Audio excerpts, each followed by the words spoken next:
త్రివిక్రమ్ శ్రీనివాస్ దర్శకత్వంలో పవన్ కళ్యాణ్ హీరోగా ఒక చిత్రం రూపొందించబడుతుంది అనే విషయం మనకు ఇంతకు ముందే తెలుసు. ఈ చిత్రాన్ని దర్శకుడు త్రివిక్రమ్ హై బడ్జెట్ ఎంటర్టైనర్ గా రూపొందించాలని ప్లాన్ చేస్తున్నారు. ప్రస్తుతం పవన్ ఎస్జే సూర్య దర్శకత్వంలో రూపొందుతున్న చిత్రంలో బిజీగా ఉన్నారు. ఈ చిత్ర షూటింగ్ పూర్తి చేసుకున్న తర్వాత త్రివిక్రమ్ దర్శకత్వంలో రూపొందించబోతున్న చిత్రంలో పవన్ కళ్యాణ్ నటించబోతున్నారు.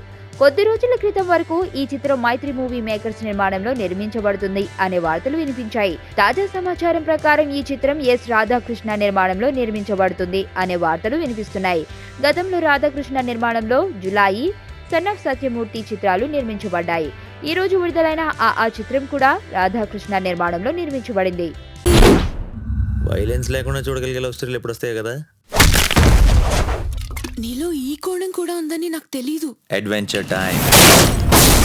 నిన్ను పెళ్లి చేసుకోవాలి, ఐశ్వర్య తెలివిగా చంపాలి. నాకు తెలిసి ఒక్కడే శత్రువు ఉన్నాడు. నేరం బయటపడే ఛాన్సే లేదు.